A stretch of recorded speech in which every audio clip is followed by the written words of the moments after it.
From Wana Brands, welcome to Enhance Your Life.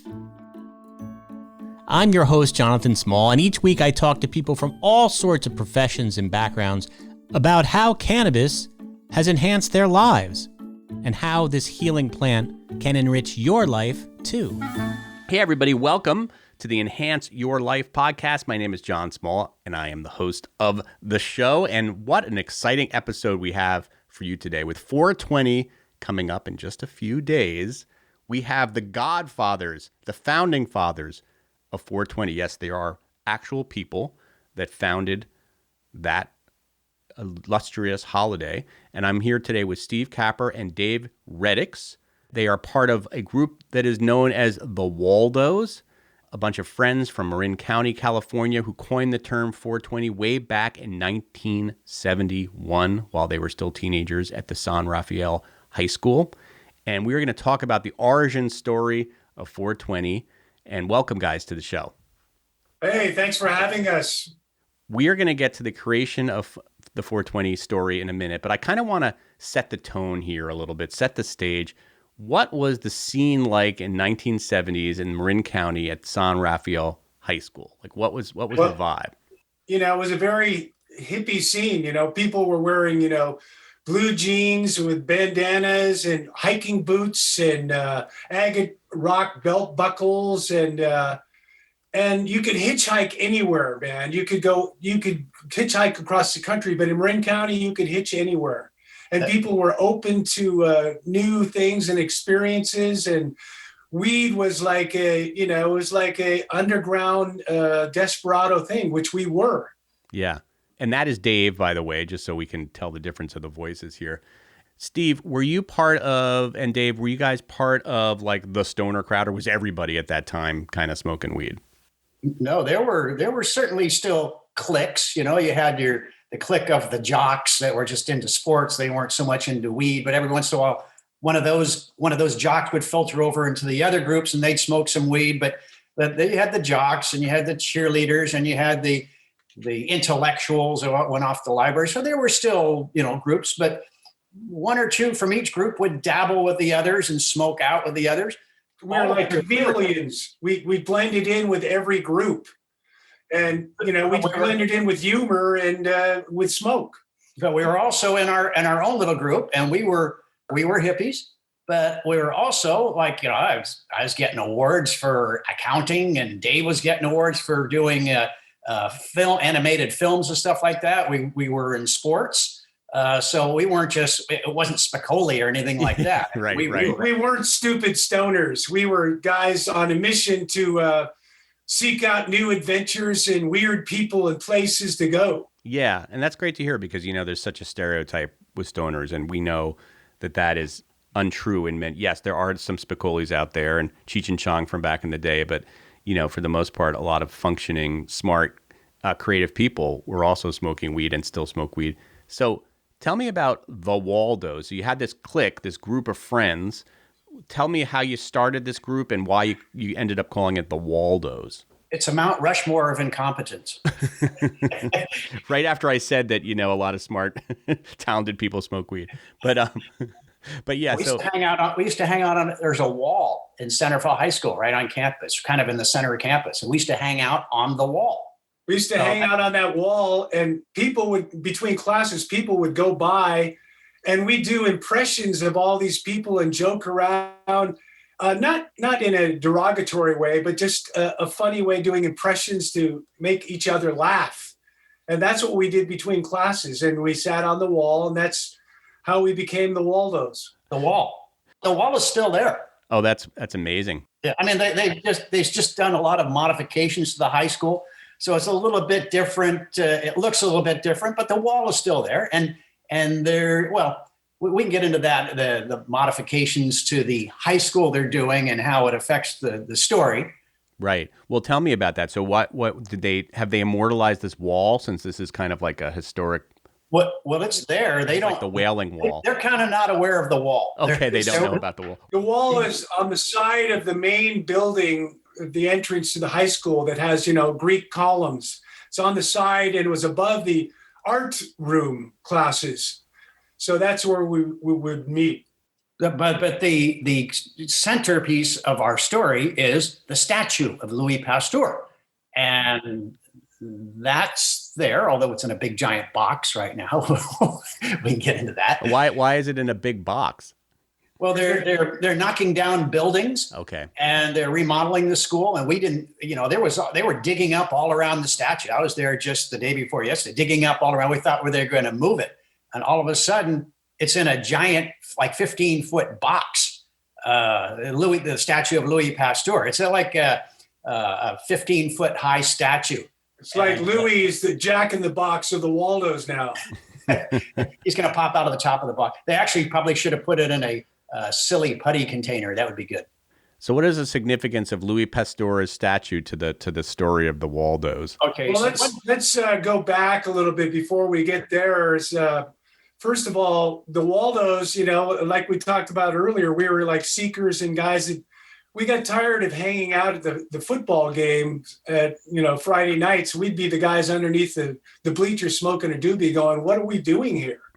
So Steve went to this place called the Holographic Society. It was an institute down in the Silicon Valley. A holographic society? Oh, wait, let me back up a second. Okay. Rolling Stone was a real counterculture publication. Nobody knew of it. Nobody took it at one time. My brother had it in the house, and I read an article about the first guys who were developing the first holograms. Oh, cool. And we're talking 1971. I mean, you grew up with it. But for us in 71, three-dimensional images like made out of laser light, that was like science fiction, Star Trek to us. And it said they were there. These scientists were so into what they were doing. They were there working on it 24/7. And I go, God, maybe I'll just go down and pound on the door and visit them. It said they had a holographic city, a whole holographic city made out of holograms. So I thought I'd go see it. So I got tired of the football game. I ran down there, pounded on the door. They welcomed me, had a great time. And I went back to the Waldos and said, hey, you guys got to see this. So, of course, we all pile in the car, get stoned. And we went there and they greeted us with open arms. They were so happy to have us there. They said, come back anytime. So after that, we're all, hey, we're onto something here. Let's start challenging each other each week to find something new and weird to do. And so that's how we started what we call safaris. It was kind of like Cub Scout field trips, except we were stoned. Except you were stoned, and it was like interesting things to experience while you're stoned. So what were some of the other safaris you guys did? Of course, we had a car.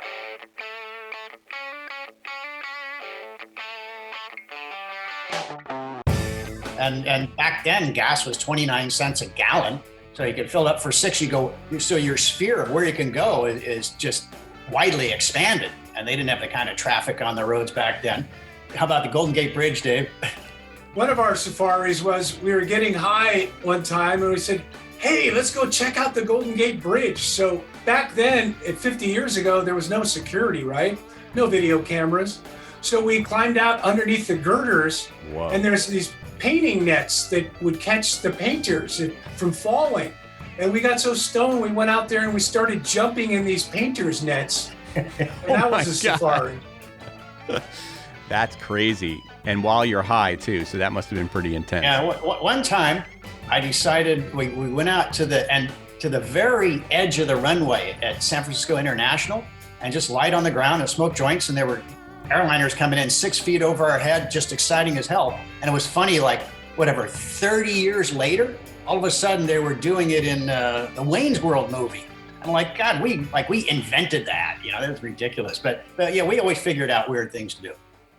So how does all this lead to 420 as this sort of monumental day that you guys decided to create as a kind of celebration of? So we were hanging out on the wall at Centerville High School. One day, a buddy of mine, Bill McNulty, came up to me and he said, hey, my brother and a bunch of guys are they're in the U.S. Coast Guard out at the Point Reyes. His brother-in-law. Well, yeah, he told me it was his brother, but it turned out, we found out years later, it was his brother-in-law.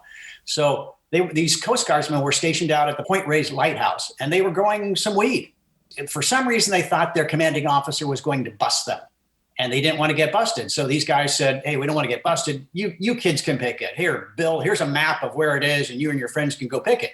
So he brought me the map, and we said, Dave got all excited. It's a no-brainer. You're 16 years old. Somebody comes up with a treasure map for weed. We're gone. Yeah. So, like I said, we were into sports, and a couple of guys had sports practice. We got out of school around 3:15. It was a flexible schedule. Sports practice lasts about an hour. Waldo Jeff was the team manager. Larry was doing junior varsity. So it took about an hour for them to finish their football practice. And then we decided to meet at the statue of Louis Pasteur at 4:20. And it just happened to be, it was a random time that you just picked. Well, no, it worked out perfectly because there was 1 hour of practice, and it's just enough time to do the practice and just like 5 minutes to get back from the locker room to the statue. It worked out perfectly. That's perfect. But there's no significance to the time 4:20 p.m. It was just, that was the time that was an hour from when you needed to meet. That's the time we decided to meet after school. We met there at the statue. We got high, and then we hopped in Steve's 66 Chevy Impala with a killer Craig 8-track stereo. And the car was just clouded with smoke. And we drove out to Point Reyes on our mission to find this patch. And we searched for weeks, but we never found the patch. But in the ensuing days, we'd see each other in the hallways and we'd go, 420 Louis? To signify, yes, we'll meet today again to go search. Oh. So after, so many weeks and we went out there, we didn't find it. So we just dropped the Louis portion and just called it 420. And we realized we could use that as a secret joke code to talk about weed in front of our parents, cops, teachers, friends, and nobody knew what we were talking about. You would just say 420 Louis was like your little secret code? That was the original. Then we dropped the Louis part and it just became 420. Got it. Another thing, we had to have a secret code around Waldo Jeff's dad because Waldo Jeff's father was one of the highest level narcotics agents in the state of California. Oh, shit. He was a narc. Yeah. So we definitely needed a secret code around him. And his dad used to bring home, he'd bust people for weed and stuff like that. And Jeff would pinch out of the trunk of his car and we'd get high off of that weed too. Daddy was bringing it home. Daddy was our dealer. That is amazing. That is amazing. Did you guys call yourself Waldo Jeff, Waldo Dave? Is that how you guys referred to each other? Yes. Yeah, that's fun. We pick up the phone. I'll call Dave and I'll just go, Waldo. Or he'll call me Waldo. We all refer to each other as Waldo. It's kind of like somebody said a few years ago, it's kind of like the Ramones, Joey Ramone and all the guys, That's a good analogy. All right, so you've got this inside 420 Waldo code. How does it spread beyond your friend group to the world? Well, first we'll just start beyond your friend group. So part of it has to do with the Grateful Dead, right? Or am I ahead of myself in the story? Well, first of all, when we got out of school, we were using that term, and then we passed it on to our younger brothers and their friends, and they started using it. And then about 1975, when the Grateful Dead took a hiatus from touring for about 9 months, my brother Patrick was good friends with Phil Lesh, the bassist in the Grateful Dead for 50 years. And at the time in 75, Phil said, hey, I'm starting a couple of bands while they're dead or taking a time off. Would you like to be the manager? And Pat said, sure. So Pat hired me to be a roadie. And we did these gigs in 1975. We were traveling around California and I was smoking weed with guys like Phil Lesh and David Crosby and Terry Haggerty. And Pat and I were using that term 420 amongst them. And they thought it was kind of funny. And it eventually spread throughout, the Dead groupies and roadies and things like that, and spread further on out. And also there was another Waldo Mark. Steve, you can tell him about that. So Waldo Mark's father was a real estate broker. Okay. And he handled real estate needs for the Dead primarily. They needed office space because they had a big organization, ever expanding. They needed a rehearsal space. They needed places to store their equipment. Everybody in the Dead organization, a number of the band members too, they were making money. They bought homes in the Marin County hills. So he would find them their homes. And then, of course, when they would go out on tour, like, hey, Mark, you guys want to babysit their homes, take care of their pets. So we were around them quite a bit because of that. He'd find them a new rehearsal space and we'd just go down there, or we'd go with his dad backstage, guest list to shows. So we were on the backstage using the term 420 around the dead community. So that's another way it spread also. We used to go hang out at the Grateful Dead's rehearsal space in San Rafael, California, on a street called Front Street. It was a warehouse. We'd sit out there and get high. They had a basketball hoop, and we'd shoot hoops and get high and listen to the Dead practice inside. And that street, Front Street, is actually the picture on their Shakedown Street is the name of the album. But that picture is that drawing on Shakedown Street is Front Street, where we used to hang out in front of the warehouse. Oh, cool. There's probably also, like, I don't know what year it was, somewhere in the 80s, I think. Somebody came out with a beer, 420 Deadhead Draft, really, and it had, the whatever, the insignias of the Grateful Dead, the skeletons and stuff. So maybe that spread it too. There's a lot of ways it kind of spread through the Dead. So they didn't. Do you ever go to a concert where Jerry Garcia would just like say on the mic, hey, I'm a little 420, or was it just sort of it was more like this kind of conversation happening among the community, the Deadheads, and just calling it 420? It was slang. It was slang, but there was a concert that I went to in 1987 it was in Calaveras County, the Mountain Air concert. It was the Grateful Dead and Santana and some other bands. And after the show, a friend of mine invited me and another buddy, a substitute Waldo, John Roach, and he and I went up to this place called Avery Ranch, which was a plateau on top of this mountaintop. And it was on top, there was like a huge field with all these tiny little cabins, and we're just hanging out there and partying, and all of a sudden this great big helicopter flies down, and it's like one of those banana helicopters, lands, and all the Grateful Dead come trooping out. This is after the concert. So a little bit later on, John and I are walking around, we see this little cabin, and Jerry's sitting up on the porch there by himself. So we go over and say, hey, how's it going? And we're all, hey, would you like to partake in a little smoke? And he said, yeah, come on up. So we went up there on the porch and we hung out with Jerry for like an hour and a half. And we had some yucks and smoked with him. And he told us some great stories and anecdotes, So that's another hanging out with a guy. And then, of course, there were other ways it spread. We all went off to college. I went to Southern California, and everybody from all over the country and the world picked up on it. We have a 420 flag that was made in 1971. It was in my dorm room with a big marijuana leaf. And so everybody at college took it home. And then Larry went down to Cal Poly San Luis Obispo. It spread there. So going off to college, it's another way it spread. So this term spreads, and it's kind of like telephone, right? It goes and it kind of, people have their different interpretations of it. But at some point, it becomes beyond just a word for weed. It becomes a date. It didn't even start as a date. It started as a time, which I didn't realize. And suddenly 420 becomes a day that you celebrate weed. Have you ever been able to trace the origin of how that happened? What happened was in 1991, Steve Bloom was the editor of High Times magazine, and he was at a Grateful Dead concert in Oakland. I think it was the New Year, or it wasn't New Year's. It was in April. He saw a flyer. I don't know where he saw it. It was hung up or somebody gave it to him. And the flyer says, come join us on Blenus Ridge on Mount Tam to celebrate 420 this April 20th. But people had been going up there for years already on 420. Before that. But this got his attention, and they wrote an article about it.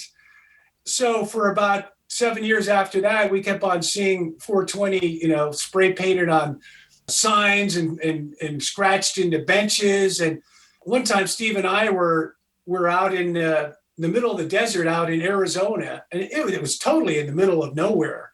And we see this one tree, and we go up to this tree, and 420 is carved into the bark. And we go, how the hell did this happen? So about 1998, Waldo Larry called up Steve and says, hey, I'm seeing this 420 everywhere. We should... It started to be on hats, hats and T-shirts, and it started to get commercial. Larry said, we're seeing it everywhere. So he said, Steve, we got to contact somebody and set the record straight. So I wrote a letter to High Times, because everybody, there's all the theories about how it started. There's too many people that think it was a police code, for being busted for marijuana, which is total bull. which I could go into further. People thought it was the number of chemical constituents in THC that get you high, all these other things. Thought it was like Bob Dylan's song. Yeah, there's those conspiracy theories. But then there's also people who are trying to claim credit for it, right? That they came up with it too. Yeah, well, that's the funny thing is we created a whole cult of 420 claimers. Right. But the one thing they all have in common, none of them have a shred of proof. Right. Waldos are the only ones in the world that have documented proof, and we keep it in a vault in a bank in San Francisco. And guess where it's located? It's at 420 Montgomery Street. That's awesome. That's Wells Fargo Bank. What's in that? What is the document? Can you reveal it, or will I? Well, sure. There's letters from several of Steve's friends, and one of them is me. In the letter I said, hey, I got this gig as a roadie. I'm getting high with Phil Lesh and David Crosby, and here's a little 420 for your weekend. So I rolled him up a little joint and I flattened it down and put it in the envelope. He still has that letter. And it's postmarked. I had a friend that went off to Israel on a kibbutz, and he was all upset, writing me in the letter, no 420 here, it's a problem. So we have postmarked letters. I have many other letters. Then we have these are early 70s postmarked. And then we have like a high school newspaper. There's a question man in the newspaper. And when the question man said, well, if you could say anything to the graduating class, what would you like to say? And our friend said 420. So we have a 1974 Santa Fe High School original newspaper that has that. Then this friend of mine, Kenny, he had a friend named Patty who was in an art class, and he was telling her about our 420 and all our other, we had many other catchphrases. 1971 he's talking about. Yeah, 1971. We had many other catchphrases besides 420. 420 is just the tip of the iceberg of our culture. But anyway, he was telling her about all these things we were doing, and she needed a project for her art class. So she created this batik flag. It says 420 and it has another thing on it and a marijuana leaf. And we actually used to use that as a banner when we went to the first Day on the Green concerts. We put it on a pole so our friends could see where we were in the masses of people down on the field. And they didn't have a cell phone. You guys have the documents. I believe you. Most of the world believes you. Oh, yeah, I can. To forward here, so now it's a thing, and you have to sort of claim that it's yours, just to set the record straight. But also, like, a lot of people are making money off of this thing, and it's your guys' thing. I mean, was there a part of you that's like, wait a minute, this is like my intellectual property? You can't really trademark just the number, right? And just start grabbing everything. If you're going to do it, you have to do it for a specific product category. And we've trademarked 420 Waldos. We have had a couple products in the last few years. The first one we have is with Lagunitas Beer. They have a Waldo Special Ale they've been making for 10 years. That's awesome. It's still out. It's still out in the store. It'll be out. It's in the stores now. Go to your stores and get a 4-pack. It's very strong beer. It tastes great. And also we had a vape pen a few years ago with Try Chemistry over in Oakland. And we donated all the profits from that venture to the Drug Policy Alliance for people that are persecuted, with getting busted for marijuana busts in other states where it's still not legal. Right. Lagunitas was bought out by Heineken, so they're putting out the beer. And when they wanted us to help create the beer, we went up to their factory, went through tons and tons of bins of hops. They wanted us to choose the hops that smelled most like marijuana. Yeah, we wanted to get the most dank smelling hops that smelled like marijuana and would taste like it. So they took that beer and they made it, and they've been making it for 10 years. And this is our 10th year celebration of that relationship. You have other careers beyond the 420, or have you kind of been able to have a career based on this experience in your life, or you guys do different things? No, we all have real. You have your own. You have real lives. Sure. But you still smoke. Are you flower guys, vapor guy? What have you done in the newfangled era, where there's so many options? I don't know that none of the Waldos. Well, Mark's into edibles a little bit, light edibles. I don't know that. I'm mostly a leaf guy. You're a leaf guy. When I partake. Yep. Is this world that you live in? I mean, you guys are up in California, Northern California, that the heart of all of the sort of weed culture. can you believe what's happened in the last 5 years with legalization and sort of the way, going into dispensaries, what they're like now? Does it kind of blow your mind when you see it? It does blow our minds. Absolutely. I remember, like, I think it was Jeff saying back in like the early 70s, maybe this could be legal someday. And we're thinking, no freaking way, man. Impossible. Forget it's it. Too good. Yeah. You had guys like Nixon in the White House. Yeah. Who was, he was dead against any kind of marijuana. It was like polluting the minds of young Republicans or whatever. So it was a different time. And, just to go buy weed back then, it was like a secret thing, and you're always looking over your shoulder. We were like desperado underground pot smokers. Every day, everywhere we went, every time we smoked, every time you get in the car, every your parents, you're just always looking over your shoulder. There were times when there was a lot of adrenaline flowing, a lot of narrow escapes. And we had a lot of narrow escapes with cops. I mean, you remember any stories from back in the day? Yes.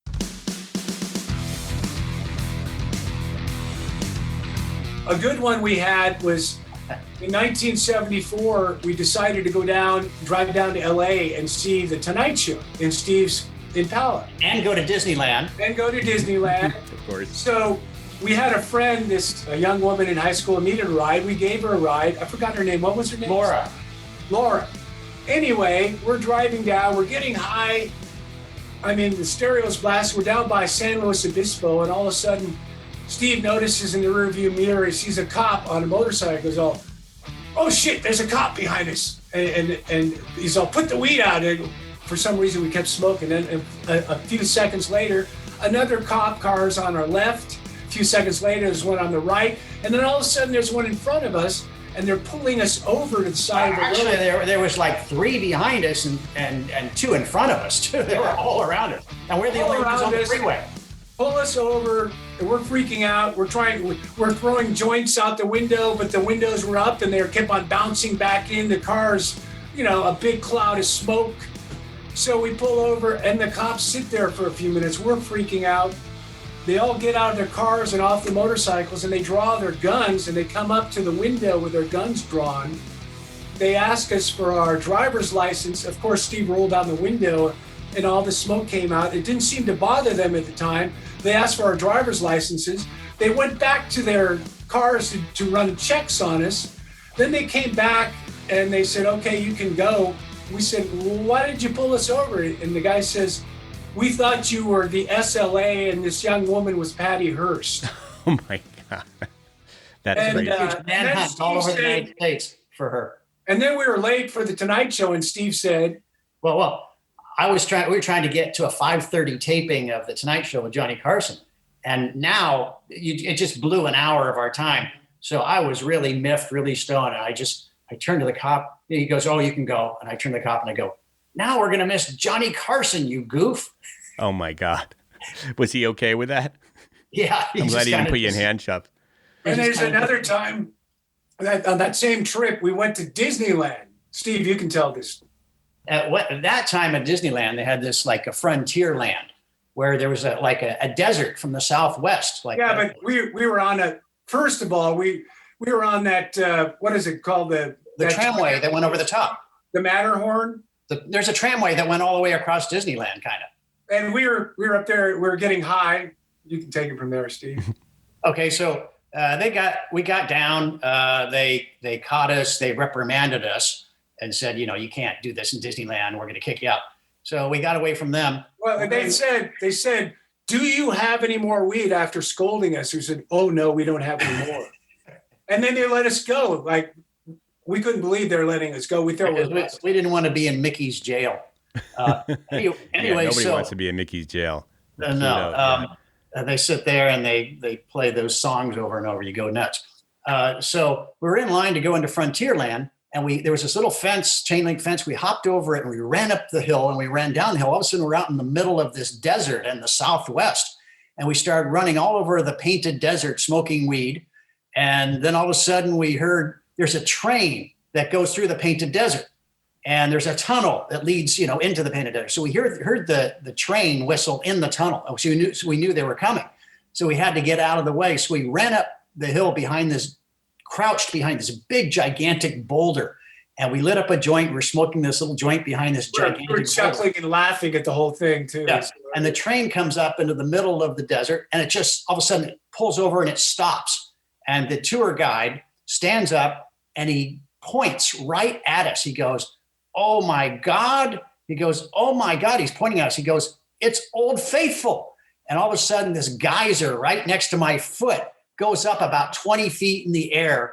And everybody's looking at us, looking at the geyser and us. They can't see us because we're behind the boulder. So we couldn't run out. We'd get busted. So we're just getting soaked. So the joint is going out. We're getting soaked.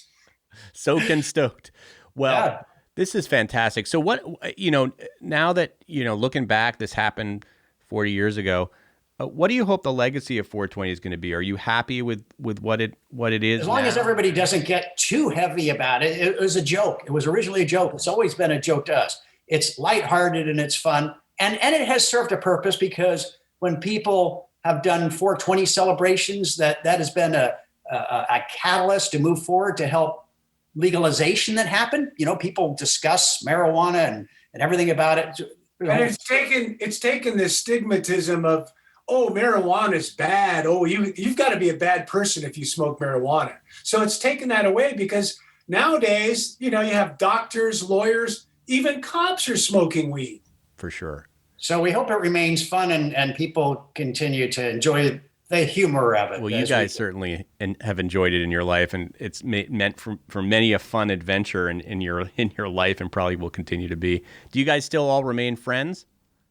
Yeah. Oh yeah, we're still friends, and we still see each other. We still go on safaris every once in a while. I mean, some funny things have happened in our adult lives too. Sure.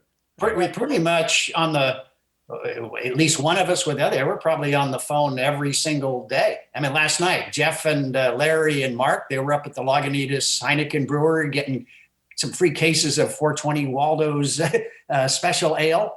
And we're in constant, continuous contact. That's awesome.